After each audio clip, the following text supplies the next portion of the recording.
Jay, you doing okay? I'm doing great. Good, man. Right now is good. How many days you have? I'll have 7 months on the 24th. Congratulations. Nice, man.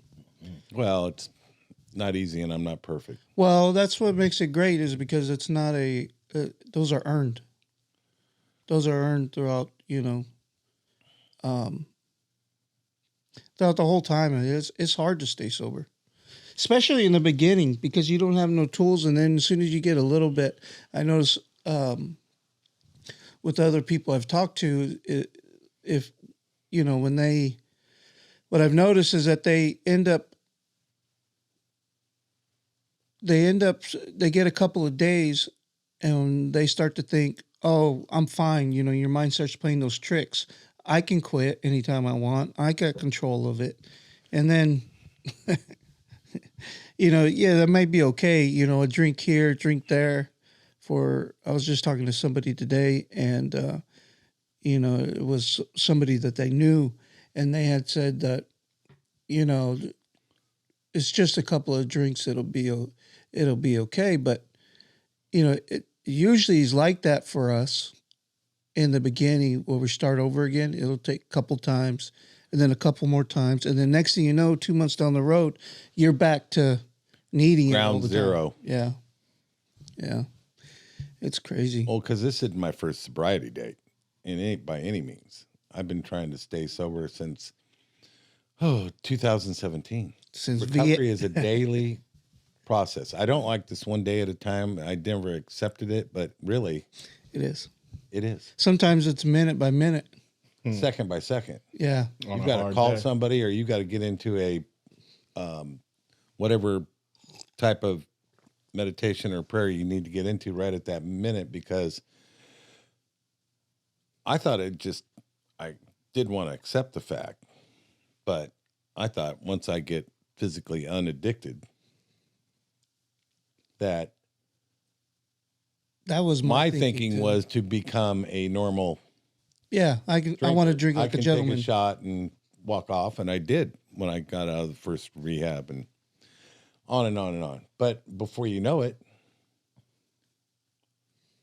yeah, you go somewhere, you do something, and then the next day you feel like you kind of need to, and then it, like you said, it builds till you are needing it. Yeah, you end up right back where you started. It's the tail wagging the dog. Yeah, It's what it's like. Yeah, and it's no way to live. And that's how I ended up wanting recovery.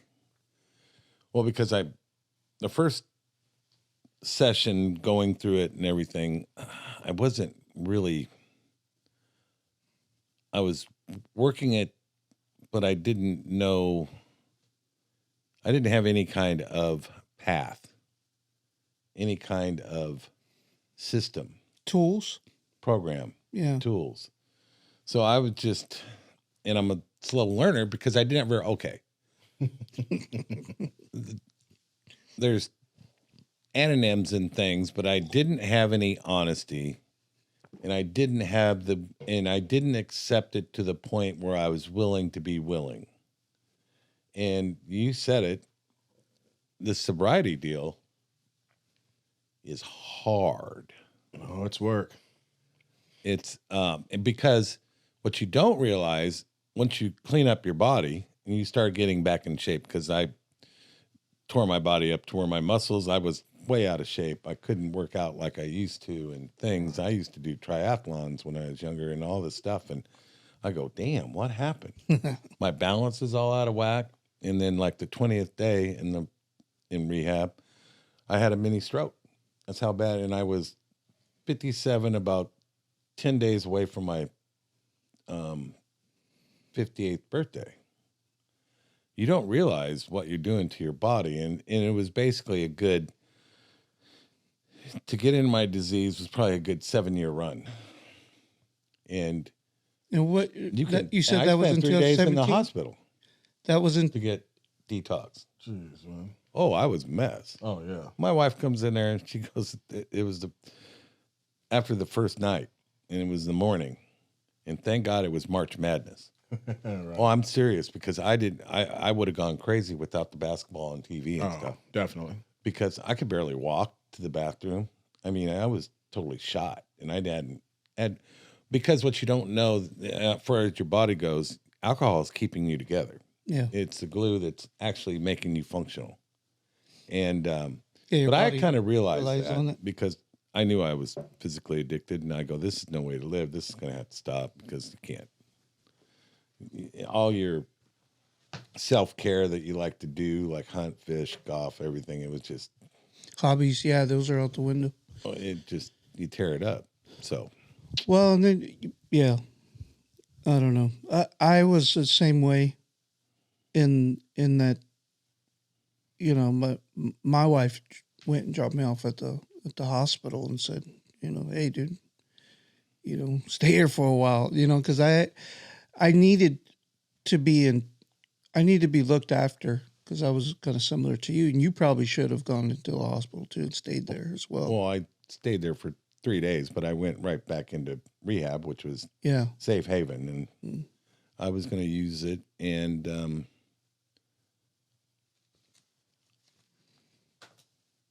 but I had to leave once I had the stroke. I already knew what I had to do once I got out, and I didn't realize I needed to learn tools yeah, to get a path. It's like reconstructing. What I didn't realize is we change our brain. We rearrange our brain to where it has the obsession. Yes. You can take care of the body, but the brain and the anxiety and things you go through the first 30, 60 days is insane. Yeah, they say kicking the obsession is Harder. one of the hardest parts of the entire deal. Like I think it is the hardest. Yeah, mine was a little different than your guys's because of the fact that I never had the physical obsession. I would say when I decided to stop drinking and doing drugs, I didn't have the shakes. I didn't have to detox. Thanks to my higher power, because I don't know how that happened. Because like I said, I hadn't strung together 48 hours in 15 years. So it's amazing that my body. How old wasn't. are you though? I'm 40. Okay. Yeah, I'm 40. So from 20 to 39, you know, I didn't string together 48 hours without a drink. And when I say a drink, there were no 1 or 2 drink days. That was that's not like that. I could string together some clean time, you know, from the cocaine and pills and things of that nature. I can string together a little bit of those times, but never with the alcohol, you know. So when I hear about like the physical part of it, man, it sounds so. If you would have so gave it rough, another man. 15 years, it could have been a lot different. Oh, thank God I didn't. Now, yeah, did you detox, Sam? yeah. I did. I did in at the behavioral hospital at the mental place. I think it's a mental place, but they are the ones that got me hooked up with a psychiatrist, got me hooked up with counselors. Started kind of there, and then, you know, I was those last days I was drinking, and I was done. I mean, I don't ever talk about it like this because I am an alcoholic, but I didn't want it anymore. I was tired of it. When I was drinking, you know how you get, I was done with it. I was like, why am I doing this to myself? The same type of feelings that you were just describing. That's what I had. You know, I was just, I wanted it to be, I was actually kind of mad at God because I felt like, you know, God, I've been asking you, take this desire away. Take it away from me. I don't want it anymore. And I was kind of, I was at a dead end. And I said, well, and he was like, okay, you know, I'm going to get you some help. So that's what, you know, and when you go through those things, though, you don't know that.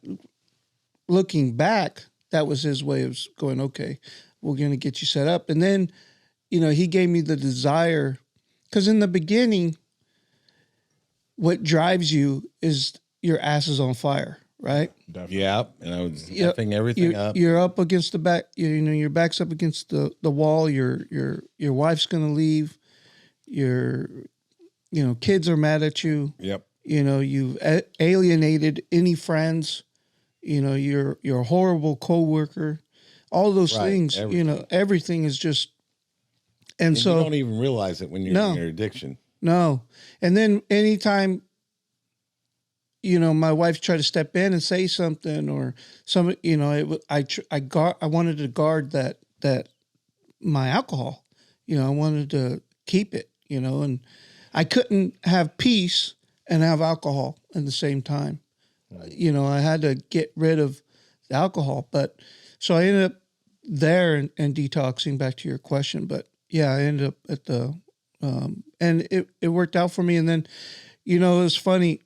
I went to my doctor, and this doctor, she's just a PA, I believe, not just a PA. They do a lot.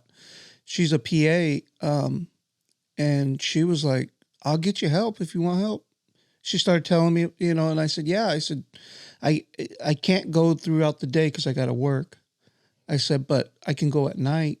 And so she was like, she's the one who turned me on to where we all met, Right. and so that was like, and then I also see a psychiatrist too, and that was a big help for me. It was, and then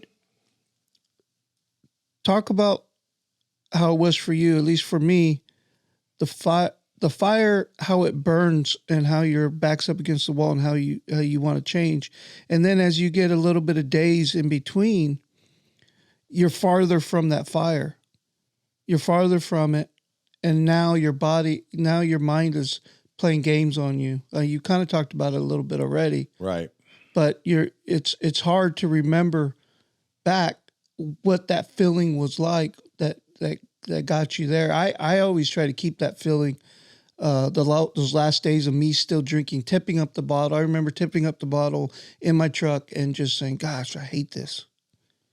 I remember that vividly, and I keep that. It's one of those things that I grab anytime I have that thought that says, "Oh, well, hey, drink would sound nice." That's that You playing playing the tape back. Yeah, playing tape back. Kind of remember that. Yeah. Something you do, Jay. Okay, we all end up in the same place, and you got to look at all the similarities. Yeah. And like when we were talking to you, and you were in your first 10 days or something, and Yeah. okay, try some controlled drinking. You guys did tell me. And you look, and you were in there, and then who are the group leader, whatever. Yeah. And he's going, "Yeah, why don't you try that? That'll work. see how it goes." And it doesn't work, because a half pint a day leads into a pint. Yeah. And a pint leads into 3/4 of a fifth. And then before you know it, you're drinking a fifth, and that never works. Yeah. And my problem is I was in a closet. I was very social, and I like to drink. But, it's it's a progressive thing. It's a process. Like staying sober is a process. And so, and rewiring your brain is not easy, especially when you're egotistical, self-centered, selfish, selfism run rampant, ego run rampant, and you've had a lot of success, and some things happen. You got greedy. You do some really stupid things, and you start destroying things, but you don't let it go, and you think you can fix everything. But I didn't realize I was drinking to forget anger and stupidity, which I didn't realize that the alcohol, all of it bred. But you never dealt with it. You just drink. But I like social surroundings. And so it gets down to now I really have to watch people, places, and things. Right. Because my since I was 8th grade to freshmen in high school, everything was socialized, whether it would be sports afterwards or going to parties, or everything was surrounded by drinking. But I wasn't in my disease because I had goals. I was going to go to college, went to college, graduated from college. I was going to play football. I was going to play football in college. I did all that. So there's certain boundaries I had at that point. And then to be successful at work, I had boundaries, blah, blah, blah, blah. But I made it, basically, I did it to the top. But what you don't realize is when you start shutting it down to forget, or to you start getting burned out, when you fall off the top, Right. at the farther goddamn drop, and it goes on, and when you land, boom, that hurts. Yeah. And now I'm having to rebuild a lot of things, but a lot of people have noticed that I'm a different person. And I don't realize it. Somebody said something a week and a half, 2 weeks ago, and I go, really? Really? You don't see it? You yourself don't really realize. I Right. sometimes go, well, that was pretty cool. And just like being in a fellowship and talking, I know I've done some good things, but Yeah. the other thing is, now I don't want to take credit for it because it's not me.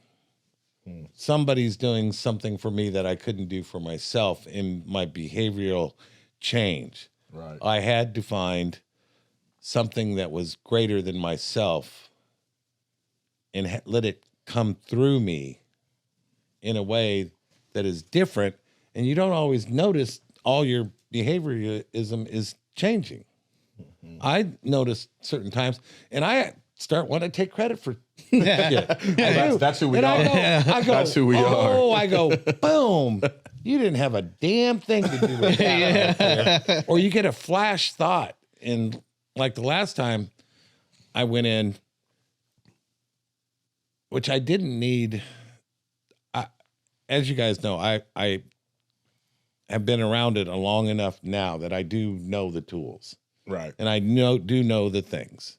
So anytime I'm not using the tools, or I'm not doing it, or if I break my sobriety, it's because of here and your stupidity. It's just you're not being smart. Right? Yeah, it's those things that, now. Yeah, it's now you're doing the thing of you're doing the insane thing because you already know the result. Right. So this last time I actually sat down and started writing things down. Or why did this happen? And then I go, oh, that's why that happened, you dumbass. Number one is you were half drunk when you did it. Right? That'll do it. Yeah. Yeah. And, but I said, well, what do you do to fix it? Well, that person right there, you need to make an amends. You're going to have to apologize but like in business, you've got to be professional about the way you go about it. It's not, and I'm saying, I don't try to say I'm sorry anymore. Yeah. I will apologize. Yeah. Because that can become a habit and people get tired of that crap. Yeah. Real quick. It's actually, right? it's actually known that, I've heard comedians joke about it, how, when somebody is an alcoholic and in recovery, all of a sudden you start getting phone calls from them wanting to apologize for stuff, and it's like, I don't know, but yeah, we've apologized, and we've, even to ourselves, we've said it so many times, we're not going to do it this time. I'm not going to, I'm going to drink like a gentleman.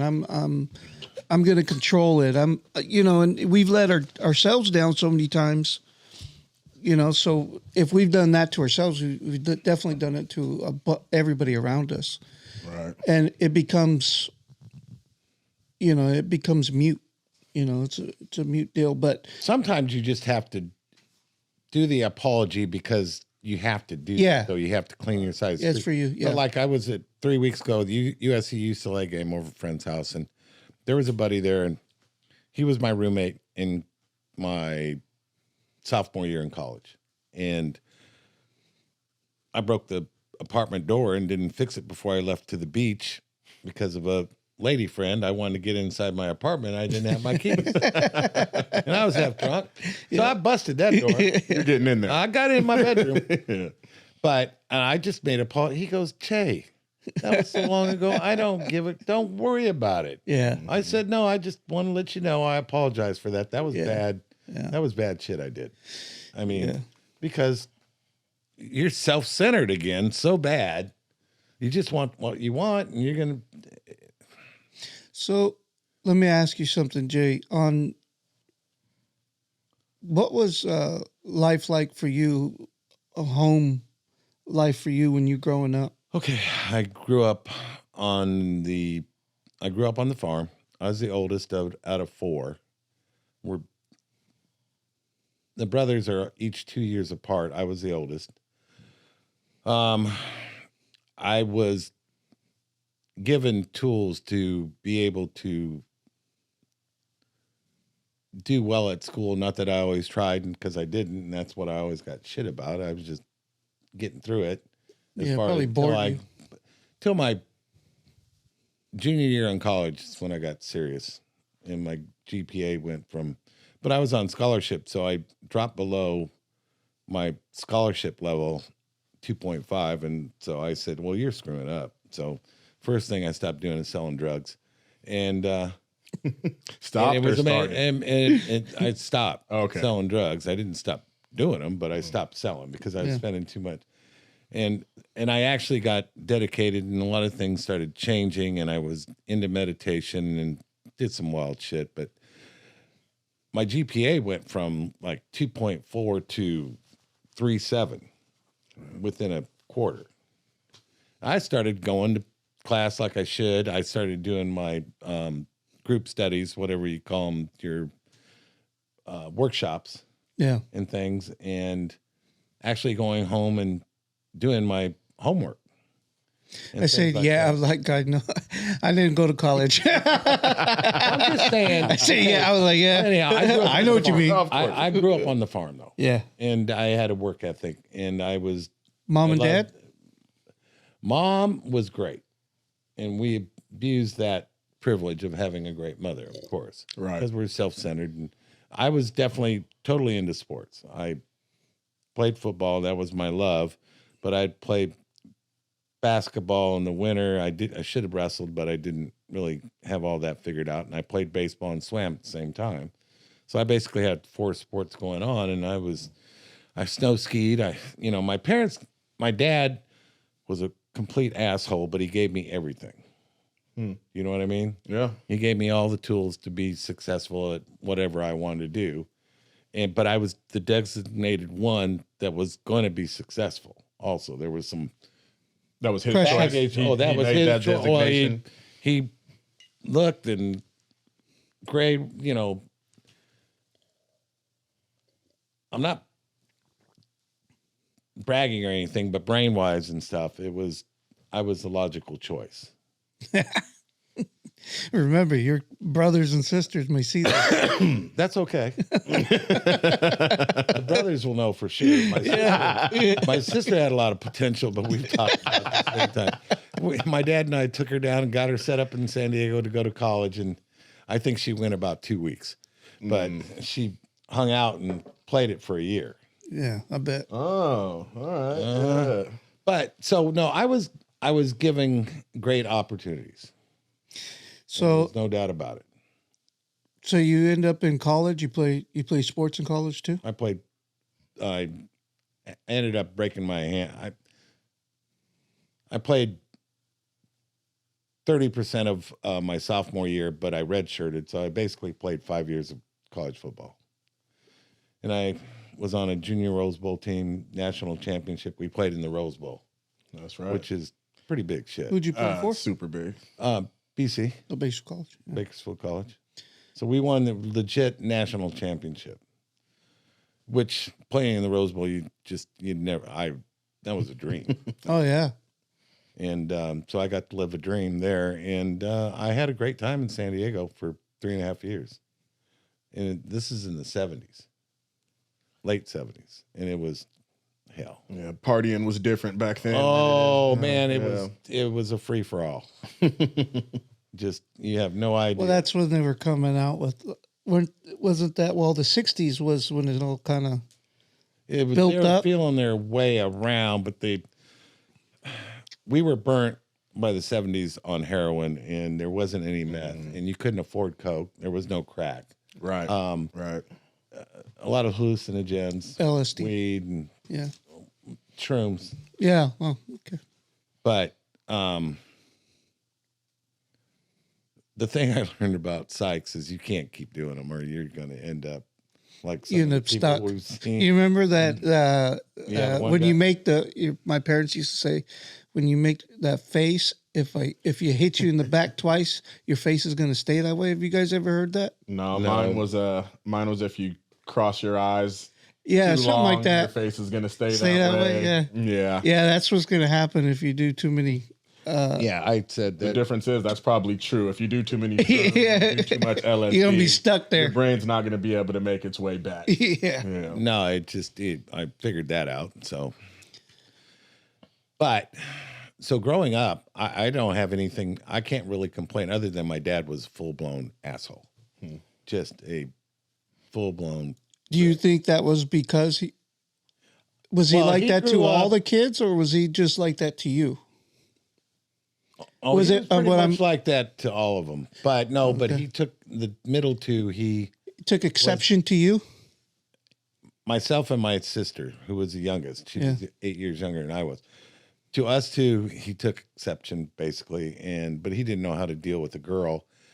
And him and I had some talks later when I had my own house, starting my own family, and blah blah blah. He disliked his mother greatly, which I did as well. My grandmother, so it started explaining a lot of the things the way he was, which if I would have had to live with that grandmother, I would have, I might have killed her. But my dad and I fought physically, and he was, let's say, 275, 280, and I was 185, 195. Big man. But I'd go toe to toe. Yeah. And he wins. But I won my sophomore year in college, and that was it. Was that I the said, last "It's one? over." That was the last one. I Yeah. said, this is never happening again. That's what a dad does. Once he loses that first one, he goes, you know what? He could have That's enough. taken me out. He didn't know it, but I was strong enough where I picked this 288-pound butt up in the air and threw his ass down the rose bush and punched him right in the mouth. And I looked, and you should have seen the look at it. I go, this is it. I'm leaving. Bye. This will never happen again. I'll never allow it to happen again. Bye. Done. And that was it. Yeah. But I think it was to the point where I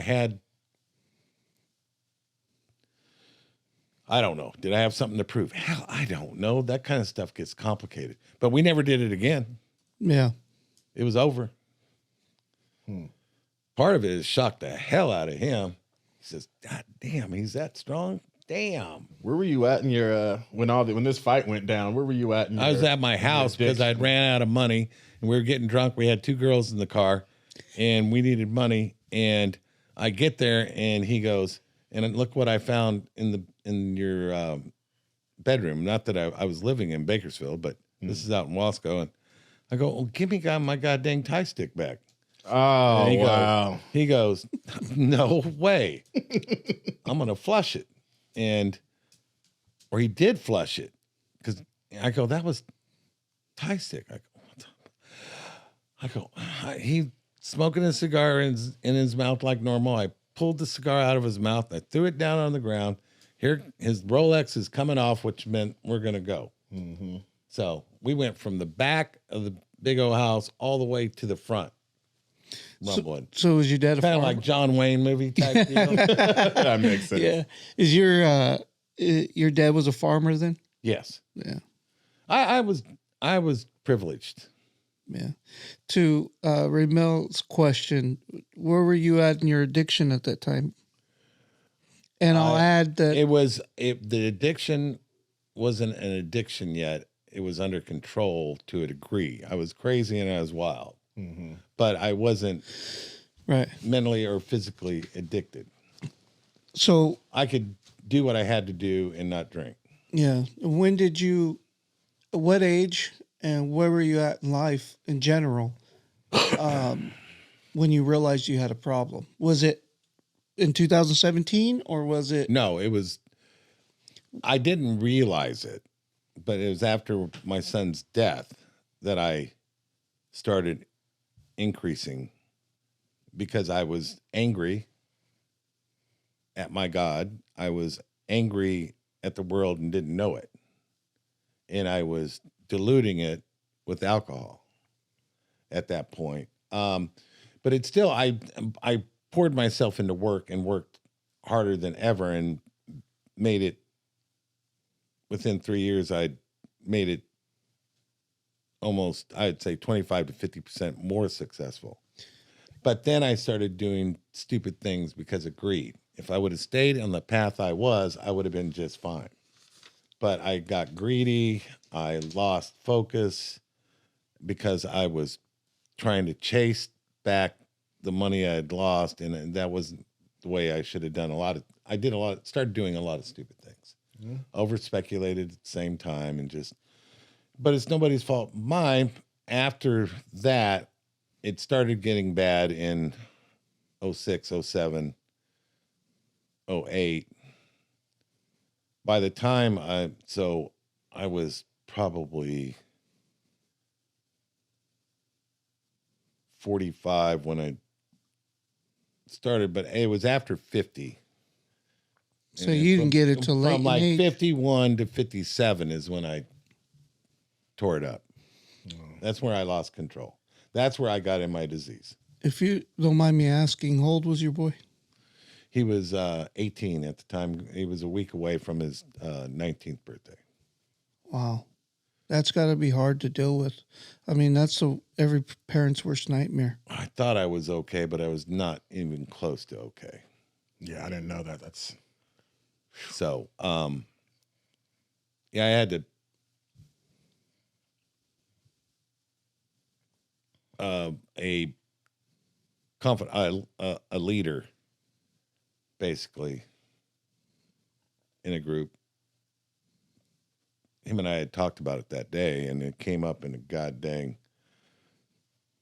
deal with a bunch of people there. And I said, really? He goes, you don't have to if you don't want to, but if you want to, go. Well, he was just asking you a question, and you elaborated, if I remember. Okay. Like you always do.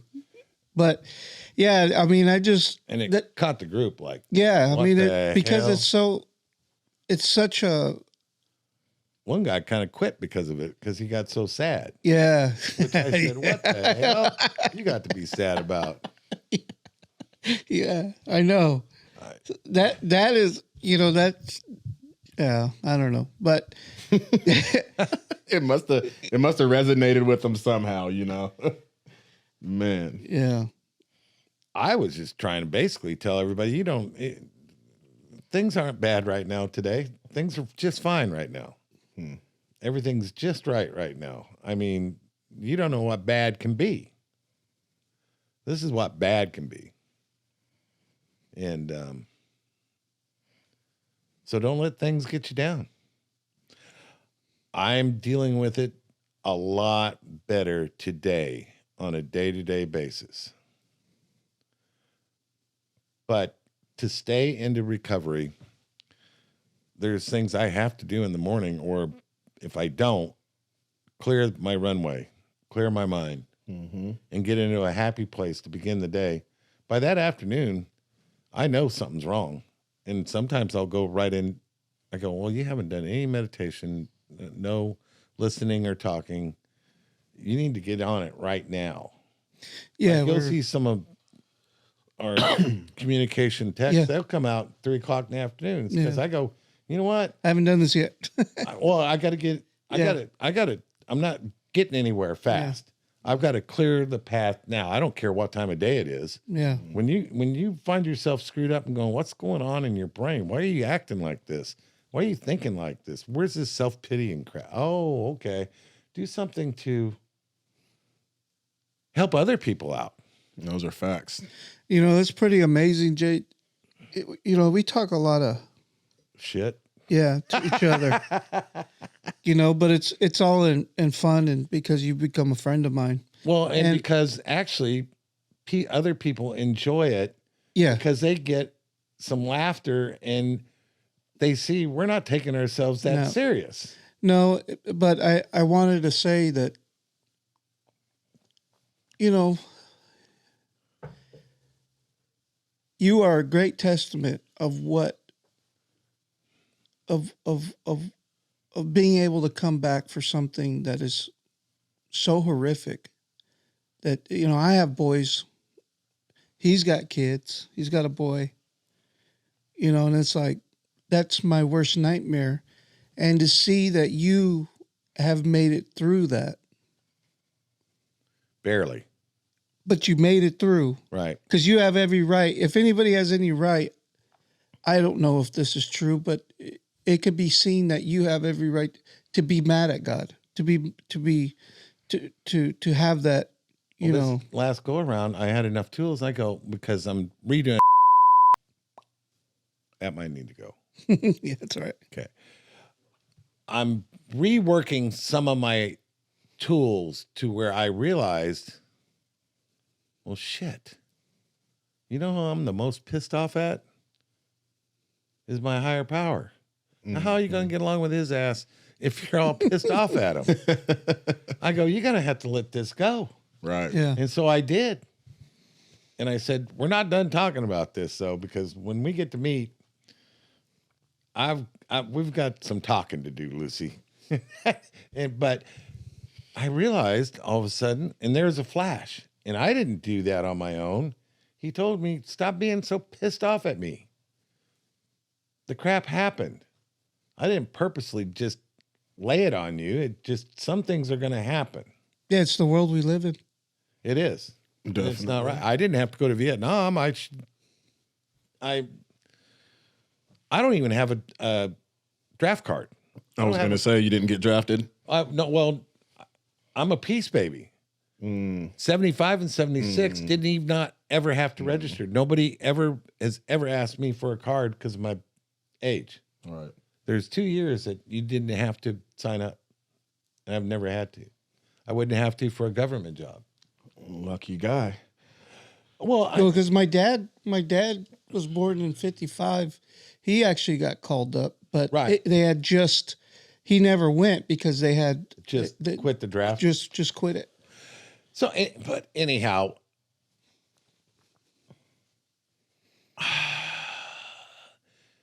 see, if I would have had any of the tools that I would have back then that I have now, I would have been able to handle things a lot differently. But, you know, after 5 years of trying to be in recovery and working on things, it took 5 years to figure this crap out. I'm a slow learner. Obviously. Everybody's Just kidding. well, no, everybody's got a Yeah. different bottom too. Yeah. Yeah, that's the other thing is, you know, I talk to people all the time that But I'm not a testimony to anybody of how it should have been handled from the beginning. no, I've but just finally come to the realization that I forgive him for whatever happened because but nobody would fault you. I think nobody in this world will fault you for having resting in that pity, you know, and that. it just is a horrible thing or place to be in. Yeah. So I meditate every day to clear my brain of self-pity. So you had mentioned First part of my the meditation. first part of your day is your meditation, clearing your mind, your readings, and you say, Basically, that's where all my prayer and what I've learned this go around also is that meditation and prayer are basically talking, but also listening. right. So I try to get to the point midway through to where I'm actually listening to him on what is his will? What am I supposed to do today for other people? Now, other people see, like for my business, I have to secure my wife. And it helps my overall family, my daughter, if she needs something. It can be business associates. How do I help them? Because if I help them, it's going to help me. So whatever you give, you get back in tenfold. Tenfold, yeah. Yes, sir. And it actually works, and it's amazing. Still not sure I understand because I had tenfold before, but I was a different person, actually. When I got into my addiction, I changed myself. I became a greedy, self-centered, no good bastard, really. Yeah. And then that's what happens, you get into it, and then you get your mind is all screwed up. Because your mental health is all screwed up. And then just because you quit yesterday doesn't mean that or 7 months ago doesn't mean that your mind just goes think back alcoholically. That's why I'm saying if I don't do certain things in the morning, at some point in the day, my day will get screwed up. So I try to. We're given a daily reprieve, is what they tell us. But when your day goes all bad, like you say it does sometimes, when you haven't done your morning things, and then you realize it, you recognize it, and you get it in at 3 o'clock, does it change your day from there on out?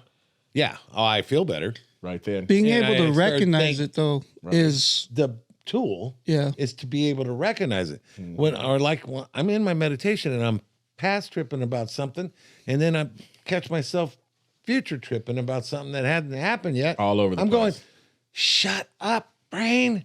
Quit. Stop right now. Boom, boom. Both sides.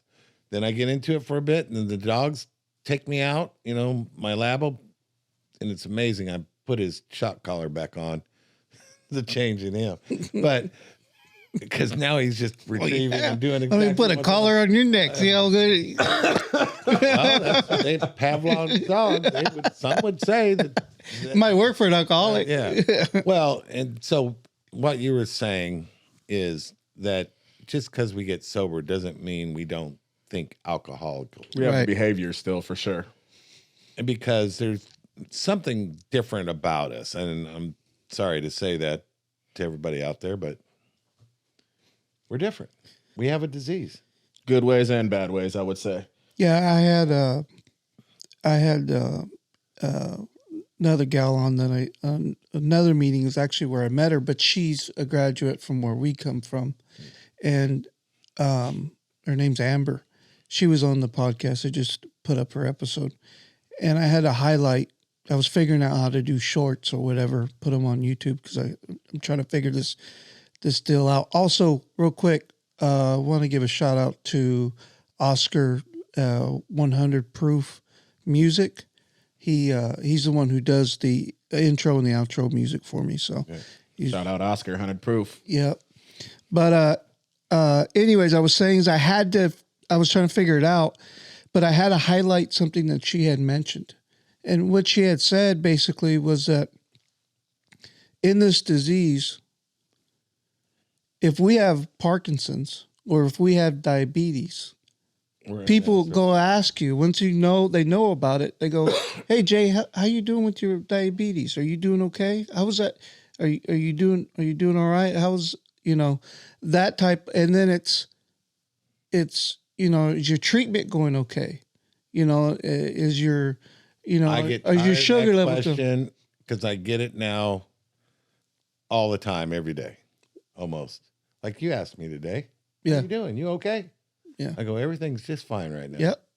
And today's going not perfect, and I'm still battling some business stuff, but it's progressing. And I'm working on it. I just have to be calm about it. Well, what I was saying is how that's treated amongst if your coworkers will ask you, how's this going? People don't come up to you and say, how's your alcoholism going? Are you, unless you're an alcoholic, unless you're an alcoholic, another alcoholic will ask you. Even friends. But I have a lot of friends that I've kept, but they're happy. There's a about it. They just stigma wanna- around, that's kind of like, oh, you're an alcoholic. It's like, That's the negative connotation. It's not perceived by a lot Right. of people as a disease the same way. There you go, like, Ramel. say I start drinking tomorrow, which I won't. My people around me are gonna say, "Well, Ramel's drinking again. Yeah. Here he goes. He's That's snorting right, lines yes, again." yeah. Now, if I had Parkinson's or if I had cancer and I got rid of it and it showed back up, it'd be like, "Oh man, that's so sad. Like, I wonder what we can do to help Yeah, you him." get back- You know what yeah. I mean? But with our disease, it's often looked upon with that, descent. You know what I mean? People, oh, there he goes. He's drinking. He's all messed up. You know what I mean? But you know what it is. What it is. Sometimes we gotta push by that and do what we have to do for ourselves. You can't necessarily think about what other people think about, even though it would be great if people did look at this disease the same way. It would be a huge support for a lot of us that need that support. a lot of my friends are smart enough. Oh, and you lose a lot of friends, but Right. people know. And like I went to a funeral about a month and a half ago, 2 months ago, because of a fellow alcoholic drank himself to death. But there was 3 of us that used to hang out in the bar, and that's where the wake was afterwards. It was at the bar, and there was 3 of them. I'm sitting there. I'm cool because I've been doing it long enough. None of them had a higher power. They weren't working the tools. They were white knuckling it, and they were miserable. dry drunk. Yep, dry. And they were only one of them wasn't. There were 3 of them, 3 others. So there was like 4 of us that were basically in recovery, and 3 of them were 5 of us. 3 of them were just miserable as hell, and you could see it on their face. They just, God, I go, dude, you want to leave? He goes, yeah, this is not cool. Blah, blah, blah. Yeah. Well, And then he started talking to people and started feeling it. He goes, you ready to go? Because I got to get out of here or something's going to happen. And it's a slippery slope. Yeah. Well, it's good that he recognized that, because the other thing too is there's people are at different levels of alcoholism, Right. Just like in days, that doesn't necessarily mean anything, but there's also people that have learned tools that haven't got them yet or learned how to use them yet. Right. So everybody's at a different level. But yeah, I was just, And I said, you what said about it perfect. this? And That's he why I goes, brought you.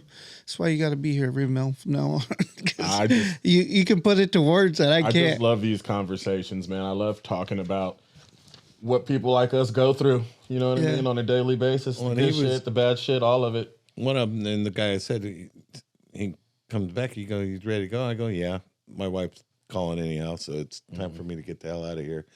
But I go, what about this tool or that tool? He goes, well, the God thing comes up, and that just turns me off. Yeah, a lot of Did you people. explain it to 'em? Well, they don't understand. Well, I tried to, but you can only say so much at one time. Yeah, yeah. You can't start, Yeah, and I'm not one to get preachy at all. Right. Yeah. Right. It's all individualism at that point, but you Well, you can have lead to- them to water, but you can't make them drink. you can make them thirsty. Hey-o. I heard that somewhere too. I stole that. But yeah, so that's crazy. So you're You know what? It's a daily process. And you've got to have some daily tools, or eventually you will drink again. I don't care. You will drink again yeah. if you don't have a set of guidelines to go by. And there's, like you said, therapy. I don't have one right now, a therapist, but I need to get back on that because it helps once a week. Anything you can do like that that's working on your mental side of it will help. That's that's the biggest thing for me is the mental health aspect of it. Ramel is a freaking miracle, really. I mean, based on what he was saying when he came in, I mean, he's a miracle that he didn't get totally mentally out there. Yeah. You know what I mean? Yeah. Because he's But he's caught on to enough of the tools that he's in a mentally good spot. Yeah. It's funny you say that because, like you had mentioned earlier, Jay, everyone has a different bottom. Yep. You know, everyone has a different bottom. Everybody has a different rock bottom. But not only saying that, everyone doesn't necessarily have to reach their bottom to be, like Sam said, fed up. Well, you know what I mean? what I've heard is, when do you want to stop digging that hole? Right. Yeah, That's a great way to say it. When I say my bottom, I could have gone a lot deeper. I could have lost my house. I Right. could have lost my wife. I could have, I didn't lose those things. You know, Well, I kind of lost a house, but it was time to get out of it. And Silver lining. yeah. So yeah, well, things happen for a reason, and They do. details. What now we're does that owners matter? again. Just a lot of things happen for a reason, but I did screw up pretty hard. Yeah. But I had, like I said, I had a bigger mountain to start digging through. Right. But I dug pretty deep. Yeah, it's actually the other reason why I think you're a testimony to alcoholics is that, and this is me, I always talk mess to you about your age, but I'm serious. A guy at your age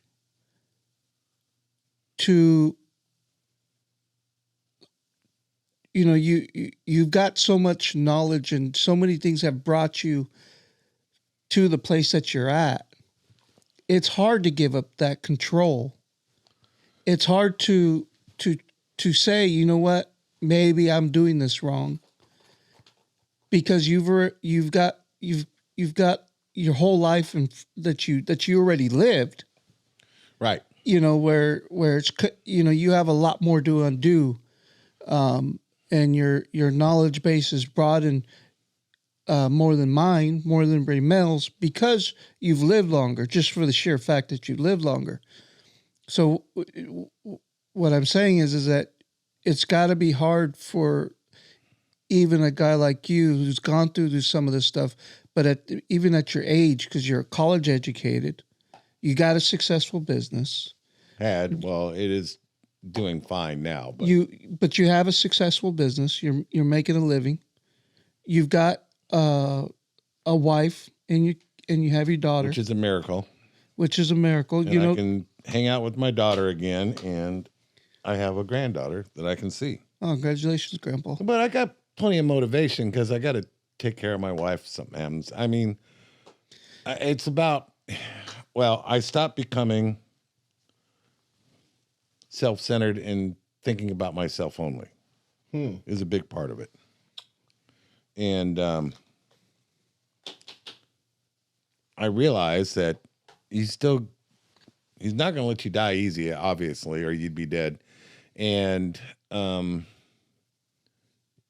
you've got certain responsibilities to you, to others, and you want to see your granddaughter, and I have plenty of motivation. Yeah.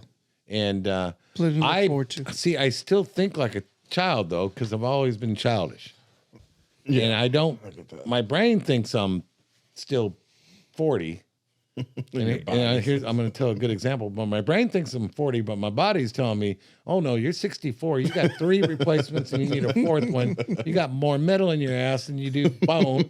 And but, okay, so my granddaughter, she turned 2 on Sunday, but Saturday was her birthday party, and we went to American Kids Sports Center. Yeah. Oh, yeah. And so they're down there on the gym. So I'm going to go down there and hang out with the kids and play around. And I jumped in the pit. Oh my God. God dang. He couldn't get out. Getting in's easy. Has no business jumping in a pit. It's quicksand. Well, it took me 15 minutes to get out, but I got my ass out. I was sweating, huffing and puffing. My hips were sore. My back. I didn't think I was going to get a workout. It was one of the hardest workouts in 15 minutes that I had in a long time. There's your new gym right there. And they videoed it. My wife and her good friend were just laughing up a storm. They were having a good See, all this time, you just need to get a ball pit for your house. Hell Jump in that thing I'm not every jumping in day. that pit. Ah, damn. They had to get a cushion in there so I wouldn't just sink. And Oh, damn. It was hilarious. Stuff. I had a good time doing it, actually, when it was all said and done, once I got out. But your body hurt. Good. Oh, I was sweating. Yeah. But that's a good example of your body isn't 35 anymore. Yeah. Mm-hmm. So I said, you got some more weight to lose, boy. I feel like you read the Just for the daily reading that a lot of us read, because today it was a lot about self-obsession and how to get away from obsession, because alcoholics and addicts, we are egotistical, narcissistic. It's all about us. Even when we do something for someone else, it's so we can be seen doing something for someone else. So it's funny that you talked about doing things for others to get away from that obsession, you know? You know, and I'm thinking about it. I kind of did do it, jumped in there in the first place off the little springboard even, because I wanted to see them other old people up there see it. There we go. Classic us, right? Classic ego. Yeah. Our behaviors are still there. That's but right. I didn't realize you sunk in that crap. Yeah. If you're a certain weight, you're not floating through there. The kids don't look like they sink. No, they bounce around. I was like having to move them, dig them around. God dang, it's quicksand. Balls go. Those little balls are going everywhere. I had to stop and pause and say, okay, now, how are we going to get out of here? You gotta get a plan. Yeah, game plan. Fighting my way through isn't working. So how are we going to get out of here? Yeah. Oh, man. Yeah, that's funny. Two people had to come and help me, and then I got my bad knee on the side, and then I got my other knee up, and oh, hell. I gotta see that video. You should tell your wife to send it to me. I've got it. I'll send it to you. It's on Oh, my dude. phone. It almost sounds like a metaphor for our addiction, doesn't it? Yeah. We jump headfirst into this ball pit of Without drinking and thinking about drugs what and the hell's being going on. assholes. Oh. And then when we try to get out, it's a lot harder than we think it's going to be, right? Yep. Yeah. And everybody's laughing at us. And everyone's laughing at us, taking video. That goes back to the brain, though. I didn't know I'd rewired my whole brain through the addiction. Mm-hmm. Yeah. I addicted my brain. Yes. Well, that part's a lot harder because I think I'm pretty damn smart. And I'm not. Well, that's what I was getting at when I was talking about how at your age to be able to say, you know what, I need to do something, and I need to, because it's when I hear people talk about, like you said, that gentleman said he had a hard time with the God part. When I hear people talk about that, to me, it sounds like they can't give up control. They want control. That's it's not so much. Well, it's part of it's how you were raised also. Yeah. Some of, and he's Hispanic, and I'm sure he was Catholic. Yeah. But I'm not just getting on Catholicism. You just see Just Christianity in general. In our addiction, you see Yeah. a lot, but in church in general, Yeah. organized religion. Yeah. And I'm not bad mouthing that, and it works for a lot of people. I've seen it work in groups, and some churches have good groups for our disease as well. And so I'm not knocking any of that. It's what works for you. I've had to reorganize in my brain my own personal Jesus, really. Right. And I don't preach to anybody about it. It's just something that helps me, and it works for me. But somebody's doing something for me that I can't do for myself, and that's on a day-to-day basis, and I can see the results. So I'm not throwing it out there or anything. It's just something weird goes on when you think right, you pause, you don't get angry, you don't get Yeah. The other part too, we our put alcoholic asshole self, basically. we put God in a box. We've Only given them a borders. term. Yeah, it's only a title. So Right. when we put him in that box in our minds, God is just this one thing. But if God is God, God is Okay. God is much bigger. My God is big. My God is God. So And he either is or he isn't. yep. So So you can make your choice. Yeah. And hopefully you'll never hear me get preachy because I got no room to get preachy. I only preach if somebody I've wants done me it to all. preach, right? But I mean, I think that's what makes it a valid for you to speak on something is because you've been through it all. I don't want to hear somebody speak on something that they haven't been through, and Yeah, nobody it's wants hard to hear to- me speak about something that I haven't been through. Well, I hate being told what to do too. Oh yeah. Pointing a finger out and preach to. You have to do that. I'm going Not a about fan of face on that crap. Yeah, you know what? I'm not doing that. I'm a grown man. See, Yeah. that's another thing. Yeah. See? There's another. Well, I had a hard time, with when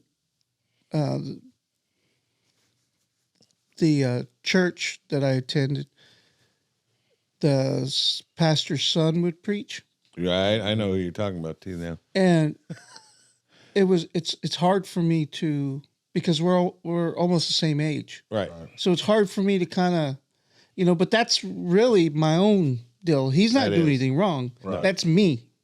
That's my ego. That's my Preconceived notions. right. Yeah. As well. Yeah. Judgment. Right. Especially because if you're the same age, you would think the rational person would say, well, I mean, I'm pretty knowledgeable and I've got a good Yeah. amount of wisdom. No kidding. So I Right. guess he's about the same age. He could too, but that's not how we think. Nuh-uh. That's not how we think. Such a good point. Yeah. It's not how we do it. So, Jay, this meditation thing that you use every day, there's a million different ways to meditate. Yep. I've tried a million different ways. Can't really find my niche. Maybe your way isn't my way. Maybe it is. What technique do you try to use with your meditation? What I've learned is the breathing is important. And to start out by focusing on your breathing. I basically do a 4 count, sometimes 5 or 6, but primarily, especially if I'm kind of halfway jogging around the park with the dogs, I do and breathe through the belly and then breathe out.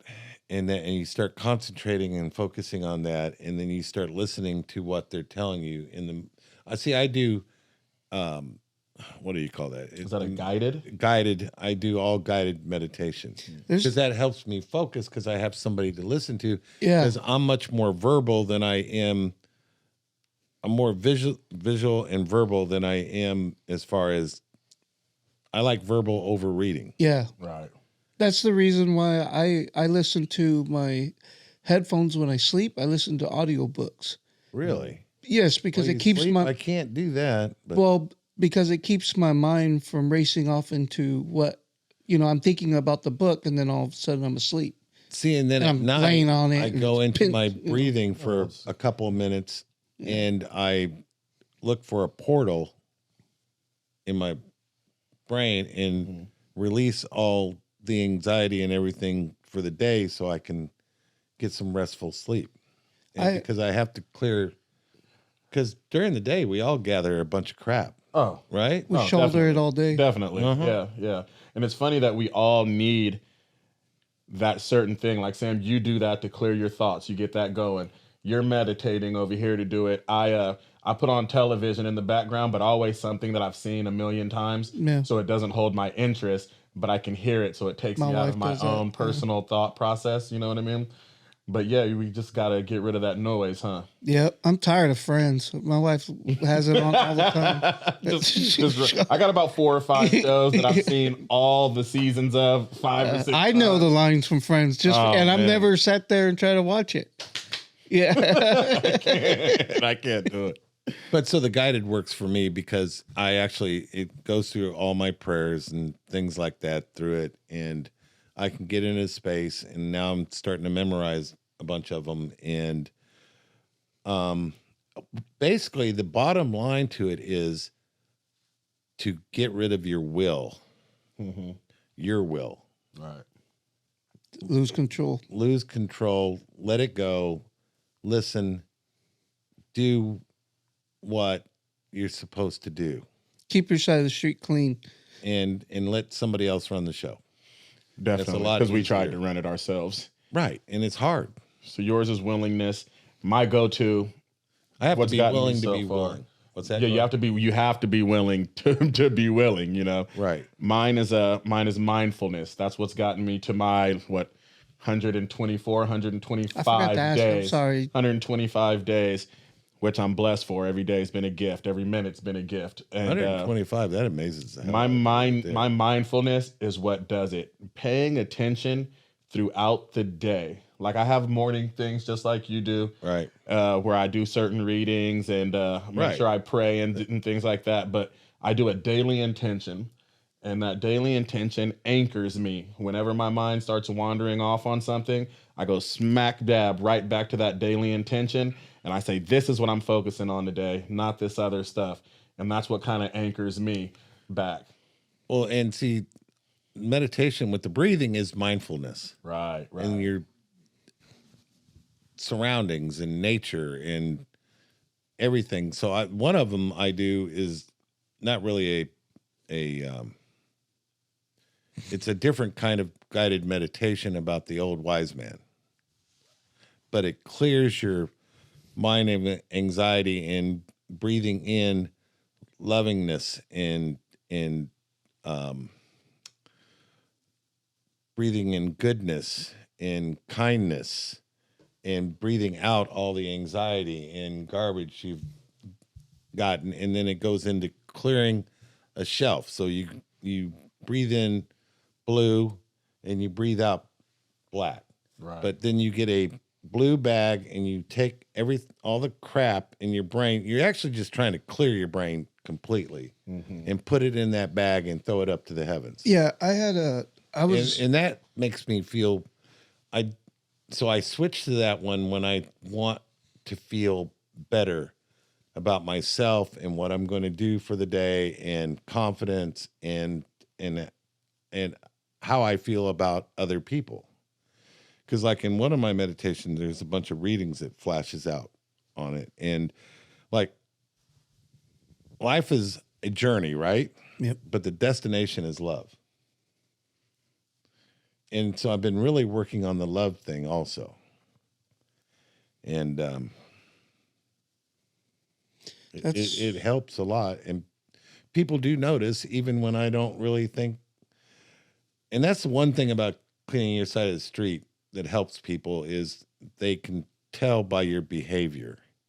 So it's about walking the walk, not talking the talk. We've all talked the talk a lot. I can addicts talk and alcoholics. That's all we ever did was talk the talk. I still do it. Yeah. I find myself. I'm a salesman. It's okay to talk the talk and a as marketer. long as you walk the walk with it. Right. Exactly. Yeah, and you recognize it when it gets toxic or bad for you. Right. You know, yeah. I was just going to say, I had a guy show me meditation one time, and it actually worked. Did it right there in my office. He said, you know what, just sit there. And it was kind of the same thing. Right. The black and the blue. But it was, It's calming. was bring in all your emotions that you're feeling, your love, all your feelings, All the and good- put all of it right here. And then he would say, push it out. Like there's a bright star right here in the middle. Right. And then you push it out and you feel it leave through your hands. And put it out, right. Tingles me right now thinking about it. Because Right. I have one like that where you put out all the goodness in your heart and put a good karma, really. Yeah. You could go a lot of different terms, but no, it sounds like Care Bears, but in a real Care Bears. But that's where the love is. Like you said, you're still getting to the love. I could never get away from Care Bears. That's another story. It was another story. Indeed. Yeah. Well, Sam, I know how many days you got, man. Where you at on your journey these days? I'm at 271. Damn. 271 days. 4 more days, I'll have 9 months. And in your addiction, how long could you usually go? How many days or weeks or months could you string together? None at all. A month, maybe. A month Really? tops, huh? A couple months. When I was full blown in it, I couldn't. Yeah, it was always, when I tried to stop, Right. it was, when I had those, I did have a couple of times where I could stop a day or two, but it would be back, it'd be back. And so it almost like I had to go through all that to get tired of it, Right. to get tired, sick and tired of being sick and tired. Sick and tired. Well, it gets to the point where it worked and then it stops working. Yeah. Yeah, it's like jumping into the pit. 271. Quicksand. Yeah, you just keep dropping down. Yep. Sorry, I was just letting my wife know we're still on. No, man, but any other tips, any other things that have helped you get to this spot that maybe can help me out to get a little farther in my journey? Working it every day, however you decide to do it. Right. Working with other alcoholics, trying to help people in some form or fashion. Well, Jay, I'm usually talking bad to you. Yep. Because it's fun. It is fun. But I do the same thing to you. In all sincerity, you have been a big part of my recovery. A huge part, more than you know. It's because of the way we go at each other that has helped me in the rooms, in my recovery. It's what made me feel like, I'm not the only one that thinks like this. Right. It's given me a lot of things, man. You don't know how big you've been in my recovery. To see somebody at your age, it's not the age old deal, man. but he calls me old man every time we get on the text. it's the, because I relate to you in that I come from a family business. Right. I have a wife. I have kids. I didn't go to college, but it doesn't matter. But I've been successful. Right. So in a lot of areas of my life, and to see you still want it, still do it, because I think if I had to do this at 65, 64, 63, 60, that I probably wouldn't. It's the same thing. Like, it's the opposite with the guys that are young, that are coming in at 20, 21. I really pity those guys because they are just starting out. They got so much more life to live. Right. And but it's actually better for them doing it then than letting it go till. It is. What I'm saying is that's very difficult. That's hard. I don't, imagine if you're 21 and you're trying to stay sober, and you're in college and you're, man, I would say those extremes would be harder on each side. Yeah. You're kind of set in your ways in your 60s, and that's why Right. it's crazy that you can break out of that and realize. And then when you're young, it's kind of like you haven't really been through enough to know like how bad it really could be for you. So it's kind of hard to stop. I feel like we're in the perfect age. Yeah. Because we're still young enough to where we see, Still have a God little bit of willing, hope. we still a little bit of Yeah. time to have a better life. And then we've lived half of it. So we know what it looks like if we don't fix it. Part of it's my competitive nature, though. You want to win. Because Out I'm of not a spite, quitter. you're going to be sober. Yeah, He's going to be sober to win. yeah, and so, and what would you go through to stay drinking? You do. You would do it. You would do it Mm-hmm. to keep drinking. If so, I'm reversing it Yep. to fight, to not quit, to stay sober. I guess is the way to look at it. And what you just told me makes me. It does so much more for me than you can imagine. Probably does more for me than for you, maybe. Or that's the way I've been taught because it's helped you so much. Yeah. And that really means a lot to me. And I was just being me Yeah. most of the time. Yeah. It wasn't like a game or a play. Right. It Well, wasn't when you scripted. When you came along, though, I was already start getting to a place where I could not have to go all the time, and basically graduate this program. Right. And so I was already, doing okay. I had the tools and stuff like that. But you are what allowed me to be more open and to be more engaging. Because when we fed off of each other, Right. it was, it helped the room. I believe it did. It helped me. I think it helped you. I know it helped the room, and we were on fire for a while there, and I need to get back in doing that, but I've got a couple of things pulling at me because people kind of ask you to make a commitment. So, but well, before you guys get too far away from it, the little love fest, which I'm loving over here, I was the room that you guys are talking about, like your guys' relationship and that repartee, your guys' back and forth and all of that. Because I was on you. I was the new guy that came in the room, and what you guys were doing did make it way easier for me to open up because I had never been in a room before, no matter what group or whatever it was. I had never been in those walls before. And I've heard many a times that I'm blessed to be in the walls that I'm in right now because it's an awesome place to be. But you two, the way you guys would go at each other, no holds barred, talking that good shit, I was like, okay. And then I opened up a little bit, and you guys took shots at me, and I was like, oh, perfect. If this is what it's like, this is a safe place for me. I can come in, I can do this. Yeah. So thank you guys for making that room like that. Yeah. And see, my ego wants to take some credit, but that's not, I don't know where it all came from. It's just you being you. It came from you guys doing what was supposed to be done in those rooms. Somebody else was working through me. Something else was working through you to talk mess to me? Yeah. Well, it's just like the timing and everything, though. Think about some of the times we did it, and it's just, oh God. I mean, it was like a comedy show at times. Yeah. It's fun stuff. Good stuff. But it's good stuff. Yeah. Well, and I want to keep doing it. If it works. Well, we'll get you back on here too. This is a big help to me. This is first time Ramel's been here. I've had 3 people on.